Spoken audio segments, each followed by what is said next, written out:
નમસ્કાર મિત્રો, વિડીયોમાં તમારું સ્વાગત છે। સૌથી મોટા સમાચાર આપણને મળી રહ્યા છે। ખજૂરભાઈને જેલમાં જવું પડશે। શું ખજૂરભાઈ જેલમાં જશે? શું ખજૂરભાઈ લોકો સાથે છેતરપિંડી કરે? શું ખજૂરભાઈને અમુક લોકો ઓળખતા જ નથી?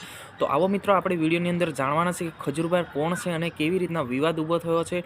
કીર્તિ પટેલ અને ખજૂરભાઈ વચ્ચે હવે જોરદાર વિવાદ ઊભો થયો છે। કેમ થયો છે એ તમામ ઘટના આપણે જાણવાની કોશિશ કરીને વિડીયોને છેલ્લે સુધી જોજો અને ચેનલ પર નવા આવ્યા હોય તો ચેનલને ફોરવર્ડ કરીને સબસ્ક્રાઈબ કરી દેજો। મિત્રો, આપણે વાત કરીએ તો ખજૂરભાઈ લોકો ગરીબ માટે ખૂબ સારું કામ કર્યું છે અને લોકોને ઘર બનાવી આપે છે। ખજૂરભાઈ ક્યારેય જિંદગીની અંદર કોઈની સાથે આમ તેમ કશું હોતું જ નથી। ખજૂરભાઈ ગરીબના ભગવાન માને છે લોકો। તો મોટો એક વિવાદ થયો છે। ખજૂરભાઈ લોકોને છેતરપિંડી કરે છે, લોકોને નકલી તેલ આપે છે, દુકાનવાળા નકલી તેલ આપે છે। એના કારણે જે એક વિવાદ ઊભો થયો છે, આ રીતના સોશિયલ મીડિયામાં અત્યારે જો વિડીયો ખૂબ વાયરલ થઈ રહ્યા છે, પણ એનું જો સાચું કારણ છે એ તમને આપું, કેમ કે અત્યારે જો ફરી એક મોટો વિવાદ ઊભો થયો છે। એ વિવાદની અંદર કીર્તિબેન પટેલ સામે આવ્યા છે।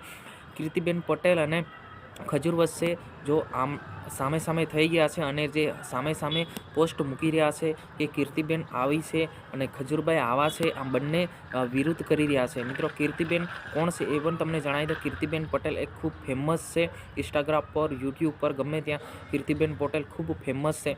પરંતુ કેસ કોની પર થશે મિત્રો? કેમ કે આ બંનેના વિવાદ થયો છે। કીર્તિબેન પટેલ એ ખૂબ ફેમસ છે। લોકો કીર્તિબેન પટેલ જ્યાં જાય ત્યાં લોકો ઉમટી પડે છે કીર્તિબેન પટેલને જોવા માટે।